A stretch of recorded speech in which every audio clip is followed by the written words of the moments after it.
بسم اللہ الرحمن الرحیم السلام علیکم ورحمۃ اللہ وبرکاتہ۔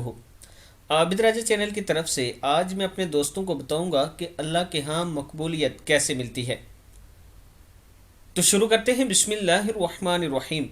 رسول اللہ صلی اللہ علیہ وآلہ وسلم نے ارشاد فرمایا، جو انسان مسلسل اللہ کو راضی کرنے پر لگا رہتا ہے تو پھر ایک وقت آتا ہے کہ اللہ تعالیٰ جبرائیل علیہ السلام سے فرماتا ہے، میرا فلاں بندہ مجھے راضی کرنے کے لیے کوشاں تھا اور اب اس پر میری رحمت ہو چکی ہے۔ یہ سن کر جبرائیل علیہ السلام اعلان فرما دیتے ہیں کہ فلاں بندے پر رب کی رحمت ہو چکی ہے۔ پھر یہی جملہ عرش اٹھانے والے فرشتے، ان کے ارد گرد والے فرشتے اور یہاں تک کہ ساتوں آسمانوں کے سارے فرشتے دہرانے لگتے ہیں اور پھر یہی بیانیہ زمین میں اتار دیا جاتا ہے۔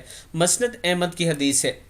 اللہ ہمیں بھی اپنے ایسے بندوں میں شامل فرمائے اور اللہ تعالیٰ سے توبہ استغفار کرتے رہا کریں اور اللہ سے ہمیشہ یہ دعا کیا کریں کہ اے اللہ تو ہم سے راضی ہو جا۔ اس ویڈیو کو آپ دوستوں نے آگے ضرور شیئر کرنا ہے۔ السلام علیکم ورحمۃ اللہ وبرکاتہ۔